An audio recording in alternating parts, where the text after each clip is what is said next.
Hi guys, खुलुमबाय दिनैनि बे गोदान भिडिअ फिन खेबसेबाव थर्ड डे दिनै चिमाल हाजवारी फंबाय आगैनि न'आवहाय जों थांगोन दायो ओमफ्राय दा क'क्राझार गभर्नमेंट कलेजनि सिङाव थानाय माने बिनि सिङाव माखासे डिपार्टमेन्ट थायो बर' डिपार्टमेन्टनिफ्राय बिथांमोना गावसोरनि फरायसाफोरनिफ्राय ज' रां अनसुंथाइ खालामनानै बिथांमोनहा चिमाल हाजवारी आगैनि देहा फाहामथायनि थाखाय माखासे अनसुंथाइ होनो नागिरदों जेराव आं बिथांमोनखौ दायो बुंदोंमोन बिथांमोना दा जायगाबो मोननाय नङा मानोबो नङा ओंखायनो ज' थांसै स' दा जोङो ज' थांनो नागिरदों दा बिथांमोना हैगोन बिथांमोना बेसेबां एमाउन्ट हैगोन आंनो बिथांमोना रोखा खोन्थाथ'वाखै बिथांमोना गासै गोबां सुबुंफ्रानो थांगोन स' नोंथांमोना जोबजासिम नायलांबानो जाबाय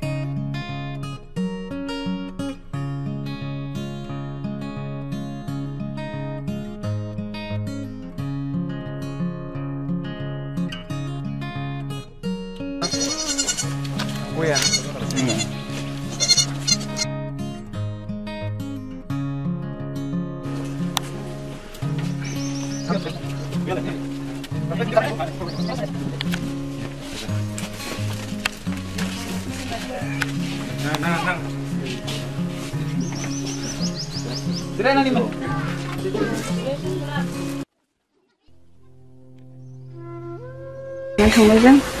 ओमफ्राय ओरैबायदि जालांबाय लामायावबो गथ'आ जेबो हुस गैयै जालांबाय आरो खालि गोबानाय रोनावलाबायनाय औ ओमफ्राय बेनि उनावहाय दाना लामायावहाय थै गोबालांजोब्बाय आरो गथ'आ थै गोबालांजोबनायखाय आं बिराद सिरियास जाबाय आंबो गथ'आथ' थै गोबाबाय मानसिफ्राथ' बुङो थै गोबाबा मानसिया मोजां जायानो होननानै जों गोसोआव नारभास जालांबाय आरो ओमफ्राय आं गथ'खौथ' जेबो जोथोन खालामनो हायासै बिफाया ओरैनो बेदाव फुथुनानै गोबाख्रबनानै लांबाय आरो खुनुरुखुम लांनानै ओरैनो इसोरनि अननायजों खुनुरुखुम सिलिगुरिसिम सहैबाय आरो सिलिगुरिसिम सहैनानै लोगो लोगोनो इमारजेन्सि डक्टर नायनानै खेबसेनो आइसिइउआव सोनाय खालामबाय आरो आइसिइउआव सोबाय बिदिनो सोनानै दोननानै सानब्रै हरब्रै आइसिइउआवनो दोनबाय थाबाय ओमफ्राय बेनि उनावहाय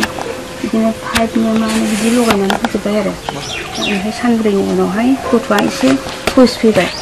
रायलायनोबो हाबाय आंखौबो गाबज्रिहरनो हाबाय ओमफ्राय बिदिनो बायदिसिना जानो लोंनो होनजोबनो हाबाय आरो सानब्रैनि उनावहाय दा सानब्रै सानबा 6 दिनानो थाहैनाय जादों जोङो बिनि उनाव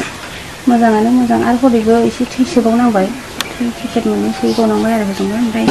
बेनि उनावहाय 6 दिननि गेजेराव मानसियाथ' मोजां जाबाय आगोलनि बादि नंला बेखौ रिलिज खालामनोसै होननानै जोङो थाखा फैसा हायैनो दिनै रिलिज खालामनानै लाबोनांबाय आरो ओमफ्राय दाथ' लाबोबाय नै दिनैसिमाव जों 16 थारिखआव फैदों दिनै लांफिनबावनांगौमोन डक्टराथ' नायनानै होनबाय किडनिआ दुखु मोनबाय मोननैबो दुखु मोनबाय थै खुगानिफ्राय गनायाथ' बे माबा केन्सारनिफ्रायसो जायो नालाय खुलुमबाय नोंथांमोनखौ बिएम सेराव चेनेल नायगिरि रायजो राजा नोंथांमोनखौ गोसो गोथारै बरायनाय थाबाय दिनैनि बे गोदान भिडिअआवहाय दिनै आं दंफैयो झारबारियावहाय नोंथांमोननि सायाव आं दाख्लैनिफ्रायनो फैगासिनो बेवहाय दिनै जों थर्ड डे जासिगोन सानथाम जाबाय आं बेयाव फैनाया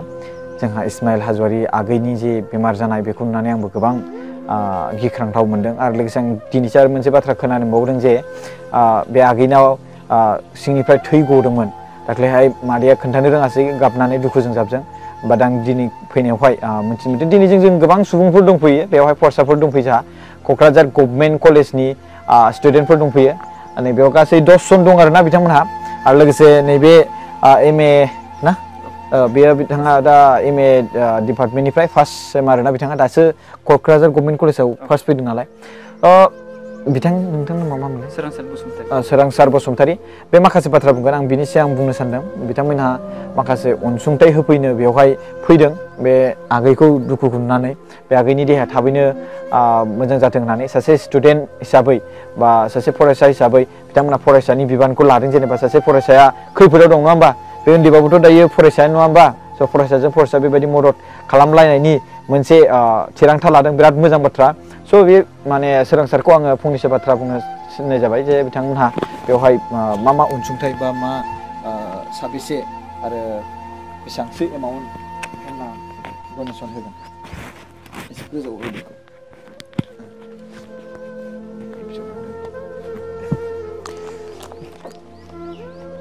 गिबियावनो बिएम सोदोब चेनेलनि गासिबो नायगिरि बिथांमोन लोगोसे आं गिबियावनो आदा प्रकाशखौ आं साबायखर बावग्रोयो आरो जोंनि फरायसा लोगो बिथांमोन लोगोसे गामिनि मादै आदै आयं गासिबो आरो दा फंबाय दङ चिमाल हाजवारी बे फंबायखौ जोङो आदा प्रकाशनि जोङो इउटिउब चेनेलाव जों नुनानै माने फंबायनि गाबनायखौ जोङो नायनो हायाखै फंबाया बुंदों दि आं मोजां जाजानो लुबैदों आं थांनानै थानो गोसो दं अब्ला जों फंबायनि दुखुखौ मोदैनि मेगनखौ जों नायनो हायाखै आरोना जाहाथे फंबाया फरायसा जोंबो फरायसा जाहाथे जोंबो फंबायनि थाखाय जा हायो ज' बेबादिनो डनेसन होलायलायनानै जोंनि अनसुंथाइजों फंबाया मोजां जाथों बेबादि साननानै जोङो क'क्राझार फरायसालिमानि जोंनि गिबियाव बर' डिपार्टमेन्टनिफ्राय जोङो बे हाबाखौ जोङो लाग्रोनाय जादोंमोन बेनि उनाव जोंनि गुबुन डिपार्टमेन्टनि दङ आरो बेजों लोगोसे जोंना दा इउनियन बडियाबो दङ फंबायमोन बिसोरबो आंजों सापर्ट होफादों जाहाथे फंबायनि बेबादि दुखु खस्थ'खौ नुनानै जोंजों लोगोसे सापर्ट होदों दा फंबायखौ जोङो मोजां जाजानो लुबैदों आरो बयबो फंबायनि सायाव बिदिनो हामजानो लुबैयो आरो फंबाया मोजां जाथों आरो एगजामाव मोजां लिरथों बेबादिनि थाखाय जोङो फंबायखौ डनेसन खांलायलायनानै जोङो जा हायो थाइसे थाइनै बुथुमनानै जों फंबायखौ मोजां जानो थाखाय जों आवगायबोदों आरो जोंल' आवगायनानै जाया गुबुनाबो फंबायनि जा बेरामखौ नुदों बेवहाय फंबायखौ बयबो आवगायबोनांगौ फंबायनि बे दुखु खस्थ'आव बयबो फैनानै फंबायनि मोजांखौ लुबैनांगोन बेनिखायनो जों दा जोंजों लोगोसे बयबो दा जाय बे फंबायनि दुखु खस्थ'खौ नुदों आवगायबो बयबो फरायसा हिसाबै लोगोसेबो फरायसा नङाबाबो गुबुनाबो हेल्प होनो हायो थाइसे थाइनैजोंनो जोङो बिदिनो थाइसे थाइनैजोंनो जोङो थाइबा खालामनो हायो बेबादि 10 रां खालामनो हायो बेनिखायनो जा हायो गोसोबादि नोंसोरो डनेसन खालाम फंबायखौ हेल्प हो सापर्ट हो फंबायनि बेबादि दुखु खस्थ'आव दिनै जेनेबा जोङो मा जायगामोनलाय बेयो झारबारियाव थाइसुगुरि गामियाव फैदों जों जेनेबा जों प्रब्लेमखौ खोनानो मोन्दोंमोन जेनेबा आदानि थ्रुयैबो आरो गोबां जेनेबा खोनानो मोन्दों निउसफोरावबो जेनेबा स्माइल फंबायना जेनेबा बिदि प्रब्लेम जादों होननानै दा रिपर्टबाबो दङ नायदों आङो रिपर्टफोरखौबो जेनेबा फेब्रुवारि 14निफ्रायनो जानाय नङा होमबा प्रब्लेमा फेब्रुवारि 14निफ्रायबो जेनेबा एमाउन्टफोरखौबो जों नायदों जेनेबा बेहाय एमाउन्टबो दङ एमाउन्टआ जेनेबा 1,47,000 बिदि थांनाय दङ आरोना एमाउन्टबो गोबाङानो थांदों थ' बिराद गोजानाव जेनेबा चेकआपनि थाखाय थांदों दा थांनायाव जेनेबा दा जों मिथिनो मोन्दों कि लाइक 3 माससो नांबावगोन आरोना बेनि ट्रिटमेन्ट जानो थाखाय माने बे कम्पालसारि बायदिखौनो होनजाबाय जेनेबा थै गलायलायनाय बेबो मोनसे मामुलि खोथा नङा सिरियास जाबाय बुस्थुआ दा बेखायनो जोङो हानायमानिखौ जोङो नाजादों जोङो कलेजनिफ्राय आरो जों खालामबावगोन डनेसनखौ जों हानायखौ दा जेनेबा जों फार्स्ट अफ अल दा बड' डिपार्टमेन्टआसो जों कालेक्सनखौ खालामग्रोदोंमोन नालाय स' कालेक्सनजों लोगोसे जोङो हानायमानिखौ जेनेबा दानि इलेक्सन देरहानायाव फैनायबो दङ खायसे जेनेबा लाइक इउनियन बडि दाबो भटिं जाथ'वाखै बिसोरबो हानायमानिखौ कालेक्सन खालामनानै डनेसन खालामदों दा डनेसननि प्राइसआनो जाबाय बेसेबांमोनलाय 6,000 5,000खौ जोङो बड' डिपार्टमेन्ट ओमफ्राय एलं विथ साम फिउ स्टुडेन्ट लोगोसे जोङो 5,000खौ होफैग्रोनाय जाबाय ओमफ्राय हायोबा जोङो एबार आरो खालामबावगोन डनेसनखौ जों फार्स्ट अफ अल जों एसे लुक आफ्टार खालामनो होननानै फैदों जोङो बयबो स्टुडेन्टफोरखौ मा जादों प्रब्लेमा जेनेबा प्रब्लेमखौ मिथिग्रोनांगोन मा जादों मा जायाखै स' बेखौ जों लुक आफ्टार खालामनो होननानै जेनेबा एलं विथ आदाजों आरो लोगोसे जेनेबा आंनि लोगोफोर गोजाजों बयबो फैनानै जोङो लुक आफ्टार खालामफैदों लुक आफ्टारनि गेजेराव जों बिराद दुखु सुखु मिथिनो मोनबाय आरो मा खालामनांगौ मा खालामनाङा बेनिबो लाइक स्टेप होनांसिगोन जोङो सुरनांसिगोन दा लोगोसे जों खालि क'क्राझार गभर्नमेन्ट कलेज स्टुडेन्टल' नङा स्टुडेन्ट नङैफोरबो हायो साख्रिआवलायाबो हायो सासे साख्रिआवलाफ्राबो बिराद जेनेबा लाइक बिसिनावबो थायो मेरला जेनेबा लाइक हेल्प खालामनो हायो मानो हायो स' जों स्टुडेन्ट मोनसे थाखाबाय स्टुडेन्टआथ' मोनसे रिलेटेड टु स्टुडेन्ट जाबाय जेनेबा बेबो फरायगासिनो दा जेनेबा प्रि टेस्ट होखांबाय आरो एबार मेट्रिक होबावगोन स' मेट्रिकआबो बारग'नो थाखाय बिराद खस्थ'खा बेनि स्कुल लाइफनिफ्राय बारग'नानै कलेजाव फैगोन एबार गाफैग्रोगोन स्कुल स्टेपआ जोबगोन बेनियाव लास्ट इन्डिंआव फैदों स' लास्ट इन्डिंआव बिराद खस्थ'खासै बियो जुदि जोंथ' लुबैयो थाबानो हामथोंसै मेट्रिकखौबो थाब होनो मोनथोंसै स' बुस्थुआथ' हामगोन खिन्थु बेहाय फाइनान्सियेल बिराद सापर्ट नांगौ जादों दा जों स्टुडेन्ट जों बयबो आं हानायमानिखौ जों जेनेबा जों आलदा कलेज आलदा स्कुल जा मा जा इनस्टिट्यूट जा इउनिभारसिटि जा जोंबो लाइक हरगोन खबरखौ जों हरसे हरनानै जोङो लाइक डनेशन बायदिखौ खालामनो नाजागोन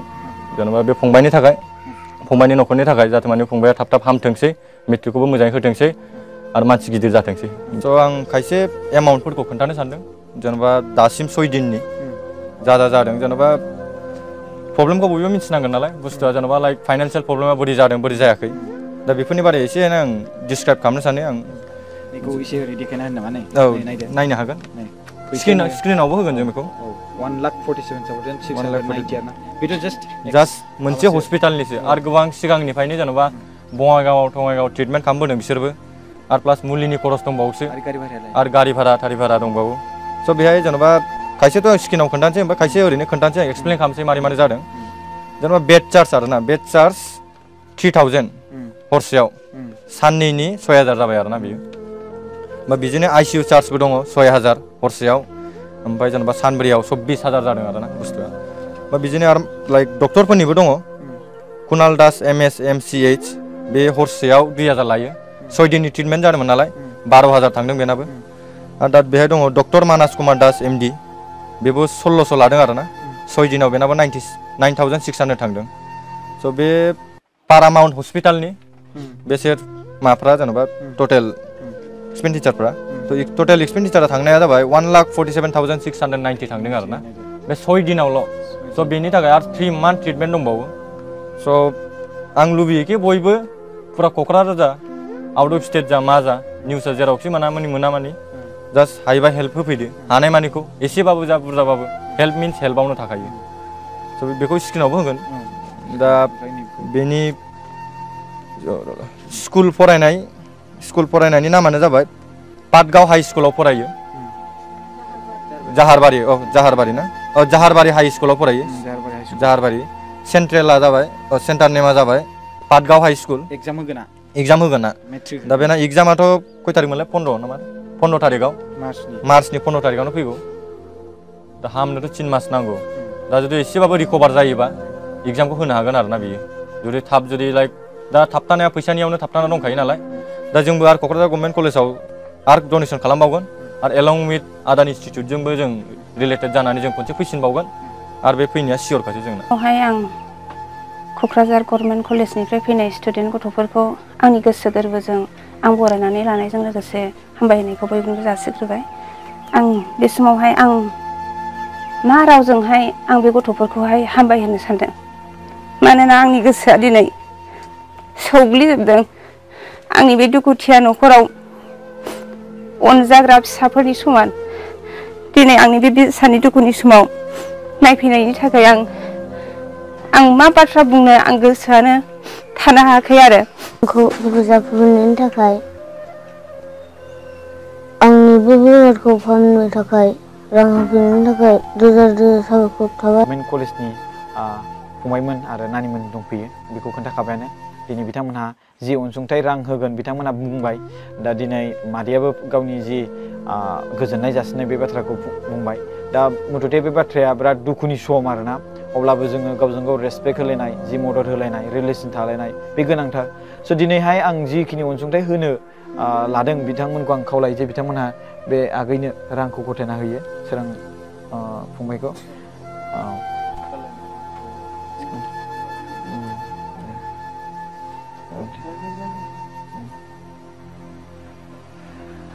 दा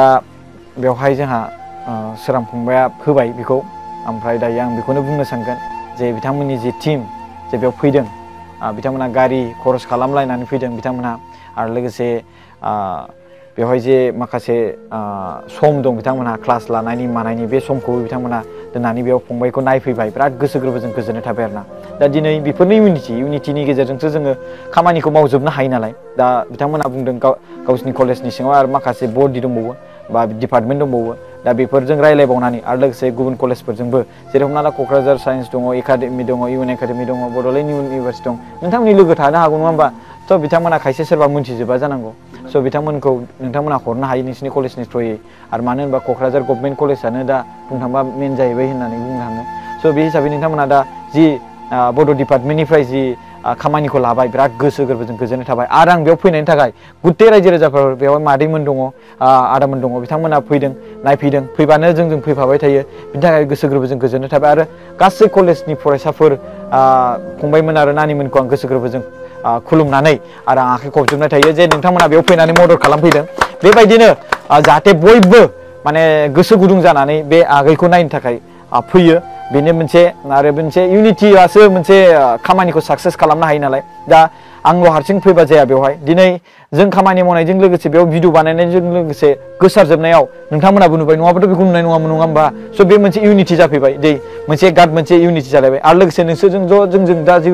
इउनिटि जाबाय बिनि अनगायै दा सोरबा फैबावो आरो इउनिटि जाबावगोन स' बिदिनो जुदि जालांबाय थायोबा जों बे खामानिखौ मावलांनो हागोन दा बुंनाय मथेब्ला मास मोनथाम होनदोंमोन नामा मास मोनथाम हस्पिटालावहाय दोननो थिनोमोन दा दिनै मादैया मास मोनथामनि मा खोथा 15 दिन बा 15 दिनखौनो दोननो हानाय गोहो गैया सानब्रैयावनो बिथाङा बेसेबां हालायाबाय माने मोसौ अमा दाउ आरो हा बायदिसिना फाननो गोनां जाबाय रायजो राजाफोर दा आं बेखौनो बुंनो सानो सोरबाफोर जुदि इसोरनि मुङावहाय जि डनेसन होयो दान होयो बा मन्दिरफ्राव बा गिर्जाफ्राव जाय डनेसन होयो जे इसोरनि मुङावहाय बै रांफोरखौ नोंथांमोना दोनथुमना दोनदोंब्ला अन्नानै नैबे आगैखौ फाहामनो थाखाय जि एग्जाम जागोन बेखौ फाहामनो थाखाय नोंथांमोना एसे अनसुंथाइखौ होफैनो हायोब्ला गोसोआ गोजोननाय मोनगोन आरो इसोरनिफ्राय गोबां बोर मोनगोन जुदि बे फाहामनायाव जुदि हामोब्ला मानो होनबा नोंथांमोननि जि अनसुंथाइ होनाय बे रांजोंसो बिथाङा हामगोन नालाय स' बिनियाव गोसोआ गोजोननाय मोनगोन बयखौबो थेंक्स जासिगोन आंखौ फाहामदों नङा होमबा बेसेबांबा गिदिर रिक्सनिफ्राय स' बे उन्दै गथ' मानसिया माने इसोरनि समान होननानै बुङो नङा होमबा स' बिनिखायनो दा बे जि जाथाय जादों बेखौ नोंथांमोना फाहामनो थाखाय आवगायबोबानो जाबाय स' आं बिनिखायनो गासिखौबो जोंनि बर' हारिनि रायजो राजाफोरखौ आरो फरायसाफोरखौ आरो गेदेर गोलाव सुबुंफोरखौ आं खुलुमनानै बरायनो थाबाय खुलुमबाय